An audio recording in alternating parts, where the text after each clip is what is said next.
So once in a year, Achas B'Shana, that's what the Torah says about Yom Kippur, Achas B'Shana, once a year. But that description is more apt to describe not my experience of Yom Kippur or any of the high holidays, but what it's like when my wife and I actually have a chance to watch a movie. That once a year happened this past Saturday night, and we finally got around to watching a movie that has been all the rage since October. I don't know where we were since October, what we were doing. I remember seeing the trailer, but I didn't ever come around to seeing the movie. And then when we finally did see the movie, I remembered that I had seen the trailer, and I thought I had bookmarked seeing that movie, but I was going to see it about 6 months ago or 7 months ago. So there it was, Saturday night. Some of you might have seen it, and if you have seen it, maybe raise your hands. A Star is Born. Yeah. No, not the 1976 version. The one from October. Yeah, that one. Right, yeah? Okay. For those of you who never saw any of them or definitely didn't see this one, spoiler alert, I'm sorry, but you've had 8 months, and unless you have 3 little boys like us, no excuse. For those of you who don't know the story, the movie tells a story of a country singer in this iteration named Jackson Maine.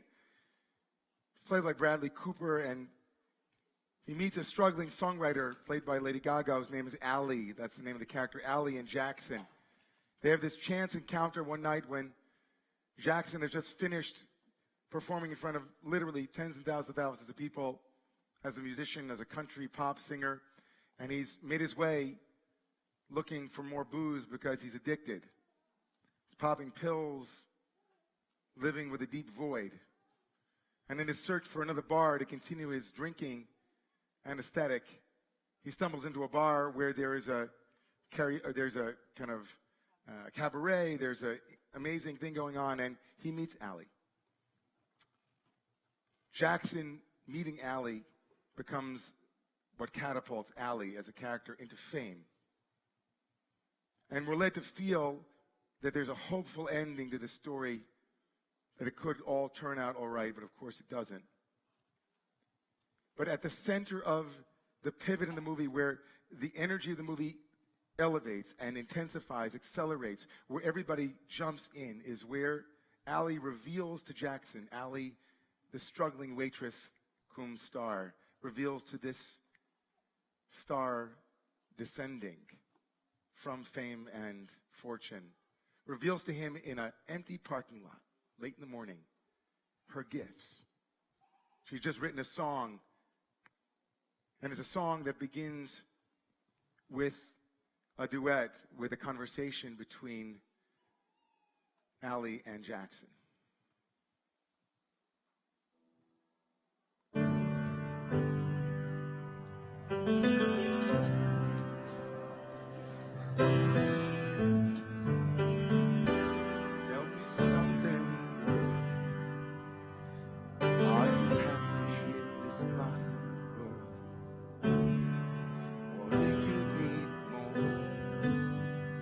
Is there something else you're searching for?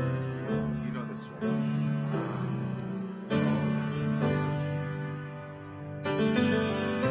All the good times I find myself longing for change. And in the bad times I feel myself.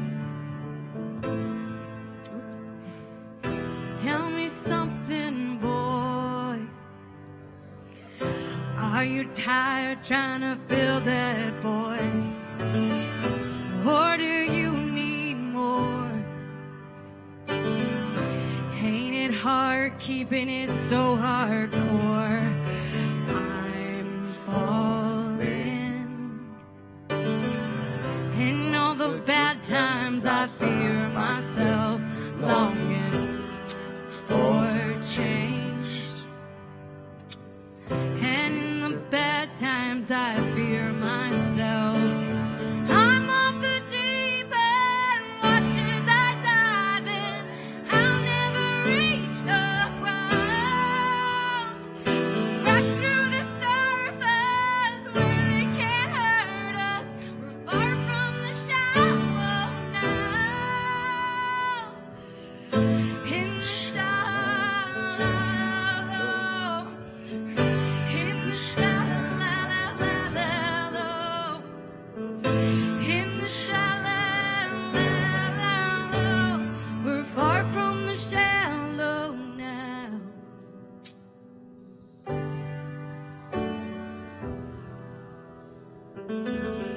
those words, we're far from the shallow now. Crash through the surface where they can't hurt us. We're far from the shallow now.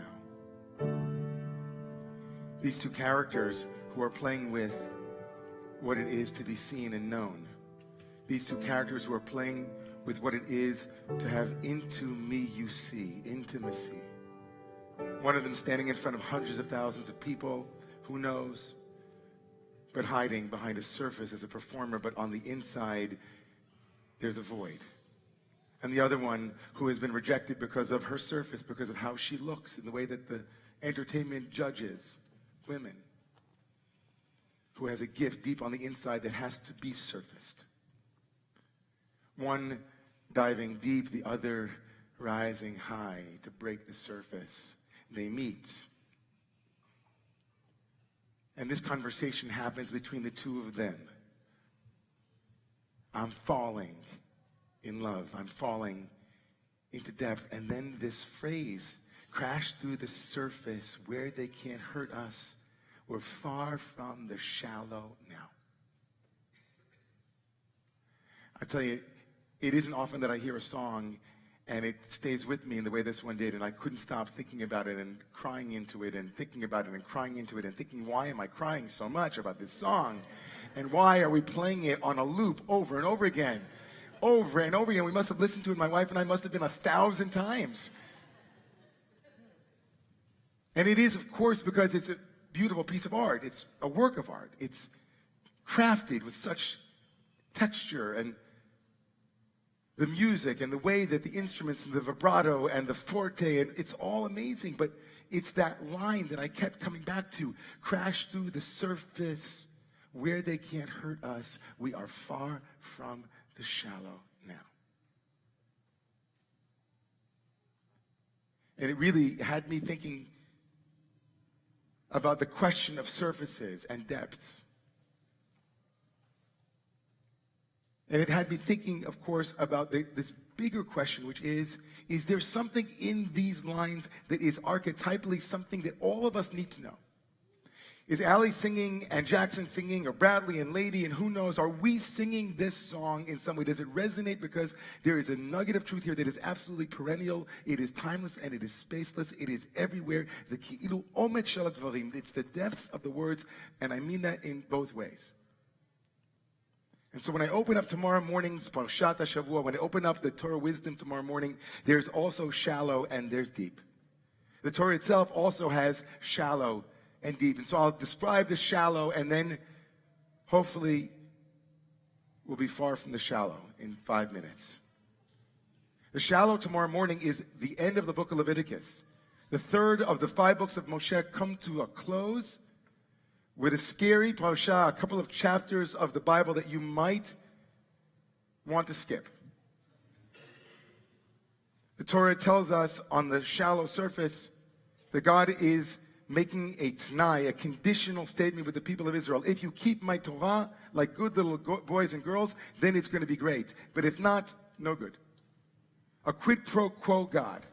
A God who says, if you are obedient, then you will reap the rewards of your obedience. But if you are oy vavoy, disobedient, you will be punished. The parsha begins with 3 famous words. Im b'chukotai telechu. Im b'chukosai telechu. If you will walk, telechu. If you will walk, b'chukotai. Can you all say that?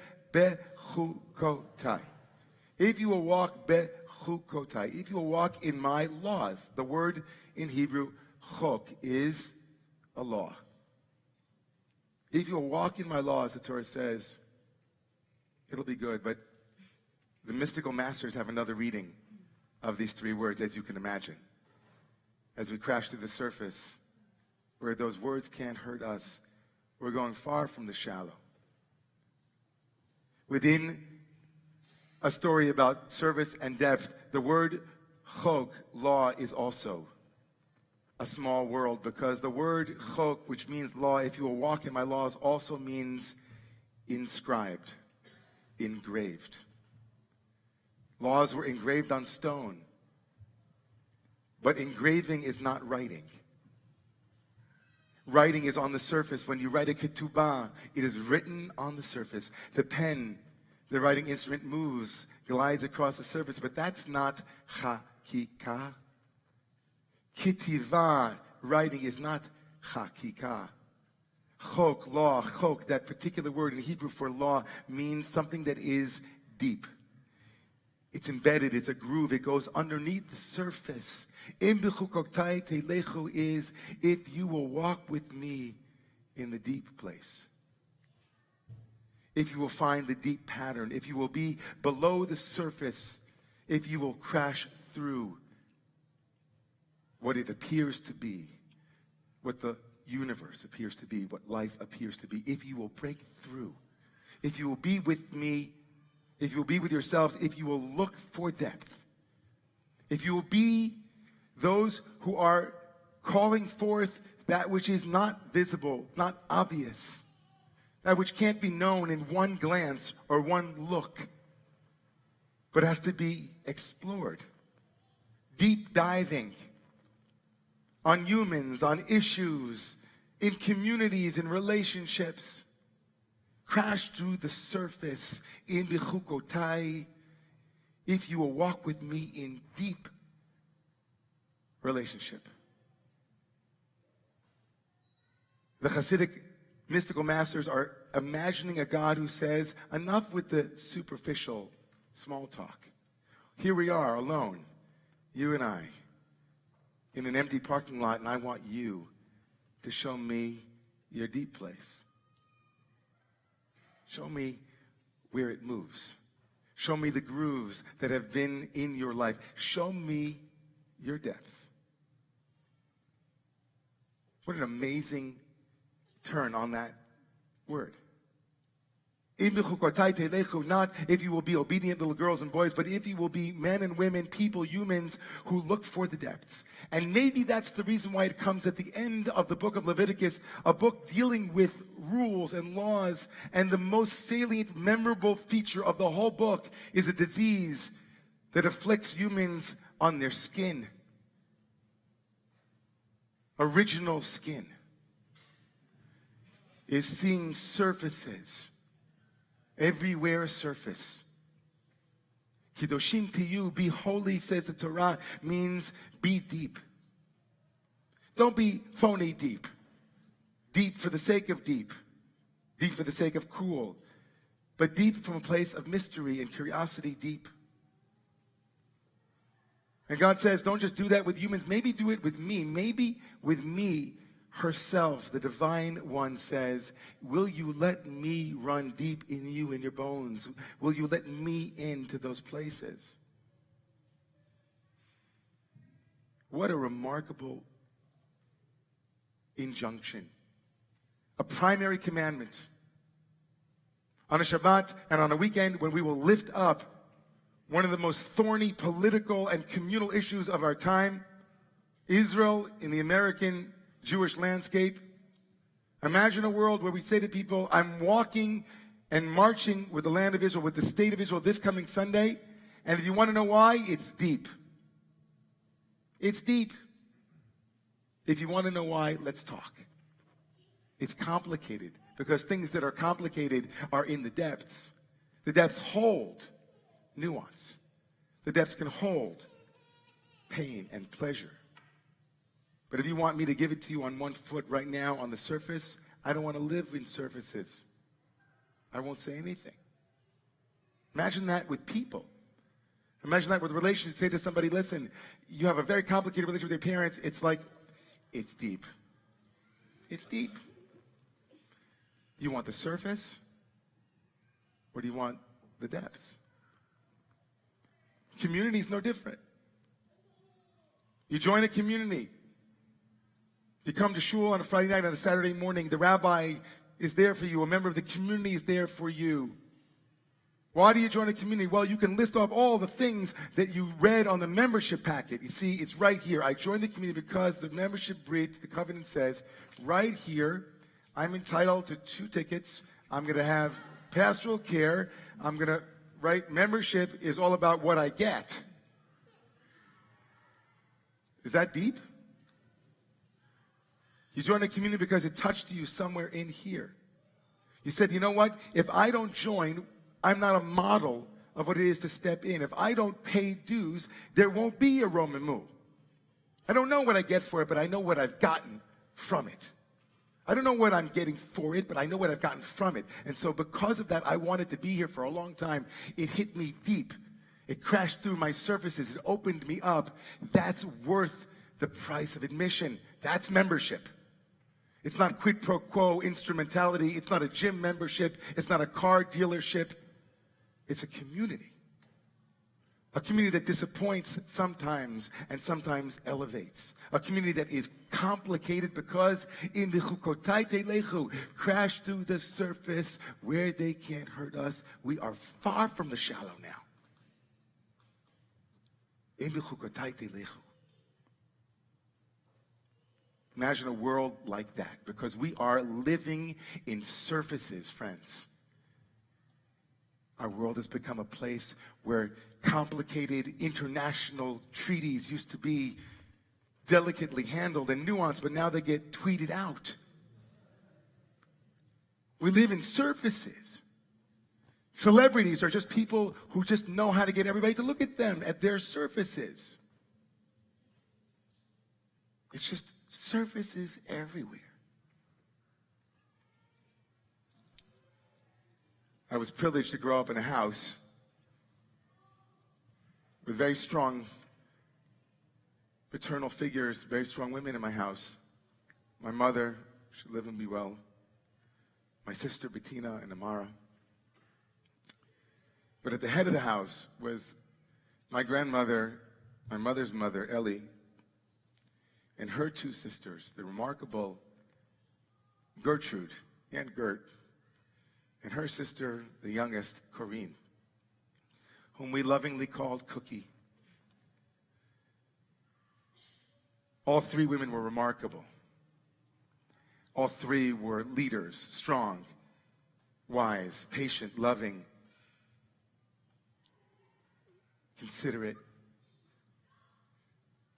But of all three of those powerful women, Corinne, Aunt Cookie, was the most mysterious. Corinne's surface was almost impenetrable. She would be spotted somewhere in New York City by the New York Post because she wore these beautiful big hats. On her bike, riding regally, she lived alone, spent most of her time educating herself in classes at Columbia University during the day and other amazing things. But she was above all things a woman who concealed more than she revealed, but we always knew that if we crashed through the surface, we would be very far from the shallow with Cookie. Found out 5 minutes before the service tonight that my Aunt Cookie passed away tonight. She was 96, 97 years old.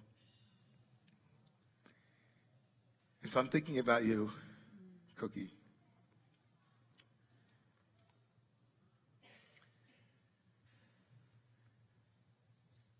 I'm thinking how you had such a deep disdain for the rendering of complexity into a pocket-size aphorism. How you had disdain for those who spoke more than they listened, who didn't work on the deeply necessary human trait known as curiosity. Reverence for your self-determination and independence.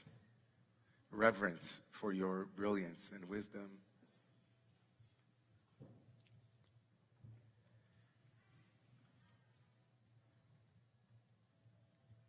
She never married, but I have to end on a note about marriage. I have friends who are getting married in a week. I had profound insight into why this weekend is this weekend. Almost done, boo-boo. 1 second. I know. I just told them. Coming in for a landing right now.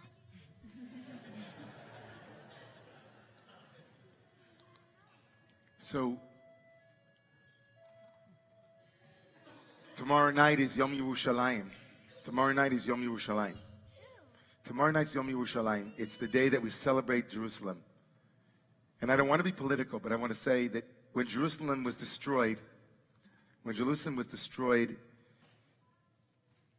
we instituted part of the wedding ceremony would have a broken glass at the end of the ceremony as a commemoration of that destruction, as a reminder that that had taken place. And that too is a very painful part of a rendering. At the moment of your height, as a couple, of your joy, of your simcha, we have to remind you of a temple that was destroyed 2,000 years ago. And rabbis like me try to render that in a new idiom, a new way, a new relevance. And tonight I have another one. I understand tonight that as the married couple, the beloved, these two amazing lovers stand ready to exit. And they need that exit velocity that comes with being in front of all these people taking them. They stand together holding hands. And they take that leg that is the leg of walking, of falling, of bumping. The leg of telechu, of walking in the world. And they take it and they break something. And they crash through the surface. And they say to each other, come what may, we will be deep with each other. Come what may, we will crash through the surface. Crash through the surface where they can't hurt us. We are far from the shallow now. I want to bless each and every one of you. God bless us that we have the profound responsibility to step into community and to commit. We have a profound responsibility to crash through surfaces with those we meet on the street, those whom we see with two-dimensionality, and say, whoa, wow, surface. And that we have the power to surface our gifts, our voice. If we walk with depth. So maybe, I don't know, I'm not the only person. We want to hear Ilana sing more, right?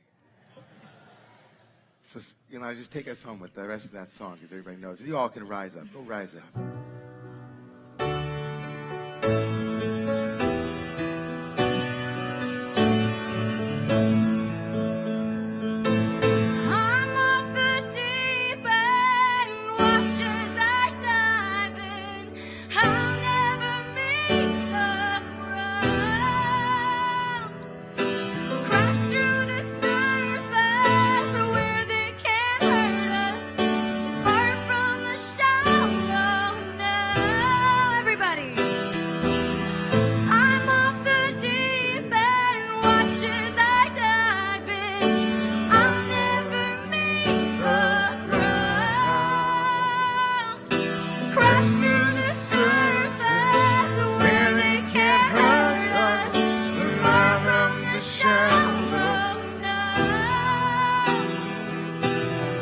In the shadow.